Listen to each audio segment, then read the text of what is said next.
سلام دوستان، امروز براتون آموزش از ظروف دکوری بدون کوره با نقشای خاص گذاشتم که شما با دونستن این تکنیک هایی که بهتون آموزش میدم در عرض چند لحظه میتونید تکنیکی رو ایجاد کنید که منبت کارها چند ساعت برای زدن این نقش ها از چشمشون و دستشون مایه میذارن تا اون نقش ها رو بزنن. ابتدا آموزش این هستش براتون گذاشتم و بعدش آموزش اینه که شبیه نقش های منبت کاری نگاه کنین، نظر بدین، از نظراتتون خوشحال میشم، بهم انرژی میدین. خمیری که من ازش استفاده میکنم خمیری هستش که توی کانال آموزشش رو دادم و خیلی خمیر مناسبی هستش، هم برای مجسمه، هم برای ظرف و ظروف و گل، درست کردن گلای اسکالیپتور. این ظرفا رو من با همین خمیر درست کردم. بعد از اینکه نقشتون رو زدین، محدوده خمیرتون رو که دایرهش مشخص شد، من از این قابلمه خیلی برش زن خوبیه، خیلی راحت هم محدوده رو مشخص میکنه، میتونین کار رو انجام بدین. بعد جاشو یه مقداری آب به دستتون بزنید و دستتون یه مقدار نمدار باشه، اینجوری نباشه که آب بچکه از دستتون، یه کوچولو نمدار باشه. بعد جای برشی که زدین و برداشتین خمیرای اضافه رو صاف کنین باهاش. و با گل مصنوعی خوبیش اینه که میتونین چند بار بذارید روی طرحتون و نقشتون رو ایجاد کنید، ولی گل طبیعی اگه استفاده کنید همون دفعه اول پرپر میشه و یک بار میتونید استفاده کنید. بعد از اینکه خمیرتون رو آوردین بالا و به حالت دالبور نگهش دارین تا بالا بمونه و بعد از اینکه این کار رو انجام دادین بذارین یه چند ساعت خمیرتون خشک بشه. اگر بتونید بذارید روی یه سطحی که مثل آبکش باشه و زیرش هوا رد و بدل بشه، خیلی خوب هستش که زیر ظرفتونم میتونه خشک بشه. اینجا ظرف من خشک شده و من میخوام دستگیرش رو بهش نصب کنم. دستگیرهاش رو ساختم. برای نصب کردن دستگیره 2 تا راه هست. میتونید اول دستگیره رو بسازین بذارین روی کارتون، یا اینکه خمیر رو اضافه کنید به کارتون و دستگیره رو ایجاد کنید همونجا، که من تو ظرف بعدی این روش دوم رو انجام میدم. قبلش حتما خمیرتون رو یه کمی زخمی کنید که این چسب چوب بره داخل اون شیارایی که زدین، محکمتر بچسبه به ظرفتون.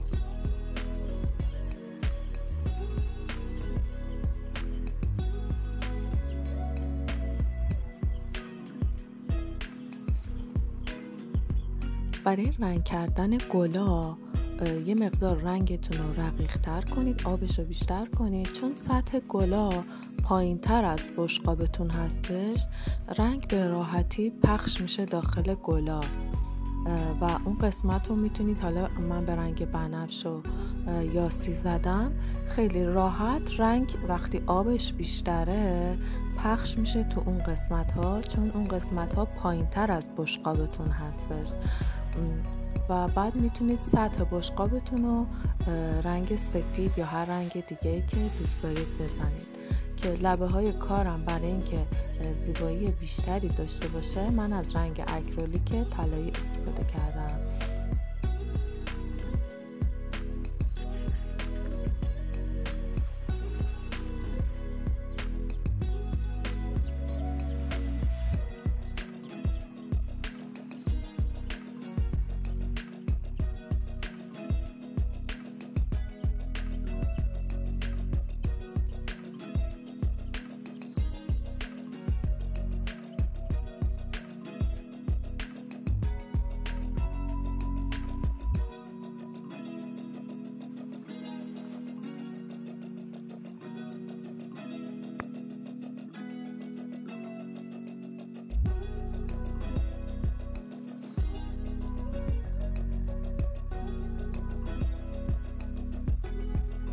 این ظرفمون میره که کارش تموم بشه، بذاریم خشک بشه و ظرف دوممون رو انجام بدیم. سعی میکنیم که همه جای خمیر یک دست باشه ضخامتش و اگه یه توری دارین میتونین باهاش استفاده کنید و نقشه که میخواین رو ایجاد کنید. حالا هر توری که باشه، چه دستبافت باشه چه پارچه باشه، خیلی کار مناسبیه برای این طرحهایی که برای شبیه منبت کاری هستش ایجاد کنید. بعد از اینکه لبه های ظرفتون رو آوردین بالا به حالت دالبر انجام دادین، همونطوری که ظرف قبلی رو گذاشتیم یه مدتی خشک بشه، بعد دستگیره ها رو اضافه کنیم و اگه میخوایم دیواره های ظرفمون رو بلندتر کنیم، بعد از اینکه خشک شد ما خمیر رو اضافه میکنیم. من یه ماهی کوچولو درست میکنم با خمیر و این ماهی رو میخوام، چون ظرف من شبیه حوضچه هستش، یه ماهی قرمزم میخوام وسط حوضچه بذارم.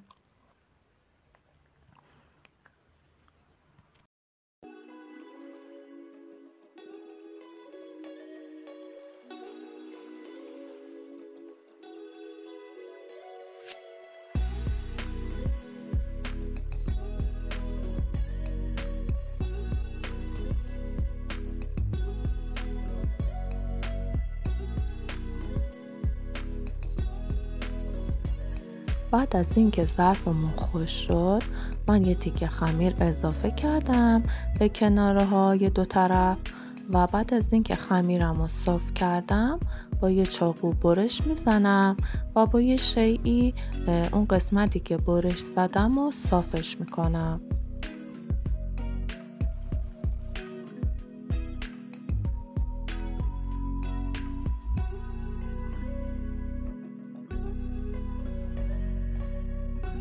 حالا من میخوام قسمت های دیواره ظرفمو یه مقداری بیارم بالاتر و دالبراشو بیشتر کنم.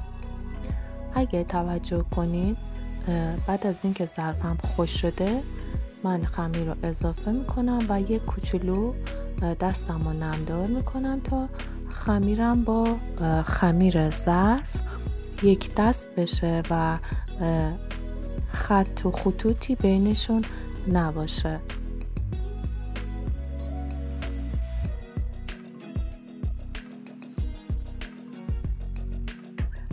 به همین راحتی که میبینید با یه انگشت به جلو و با یه انگشت به عقب هل میدین، خیلی راحت دیواره های ظرف رو دالبر میکنیم.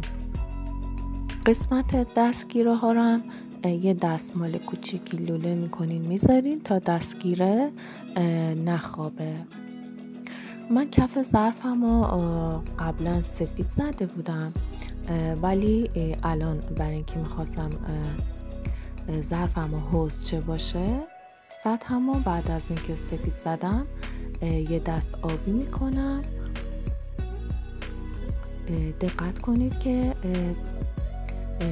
بعد از اینکه ظرفتون رو یک دست آبی کردین چه تکنیکی رو انجام بدین تا کارتون خیلی راحت جلو بره و اون طرحی رو که میخواین و به خاطرش نقش توری گذاشتین و زدین به همون راحتی ایجاد بشه.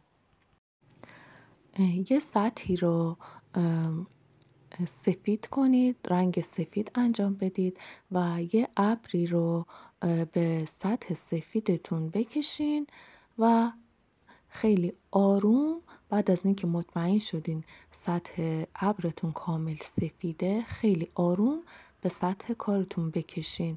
نباید ابرتون رو فشار بدین، خیلی آروم بکشین که فقط برجستگی ها رنگ بشه و این کار رو میتونید حتی با کارتک رنگ رو بمالید روی ابرتون و بعد بکشین به سطحتون. میتونید چند بار انجام بدین و اگر اشتباهاً جاهایی از کارتون که نباید سفید میشد سفید شد و طرحتون رو به هم زد، میتونین دوباره آبی بزنید و دوباره ابرتون رو سفید کنید و بکشید تا این حالت حوضچه روی طرحتون بیفته.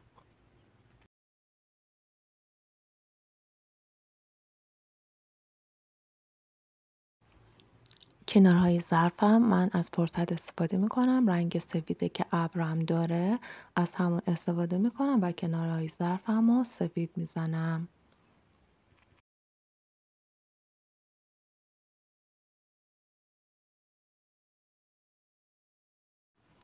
اینم ماه قرمز تنگمونه که رنگش میکنیم. حتما کانال منو سابسکرایب کنید، لایک کنید تا از آموزش های بعدی من بتونید استفاده بکنید. خیلی آموزش ها براتون دارم و امیدوارم که این آموزش هم مورد استفادهتون قرار گرفته باشه. اینم که ضد آب، تو ضد آب ها من از کیلر استفاده کردم و دوستتون دارم. تا برنامه بعدی، خدافظ.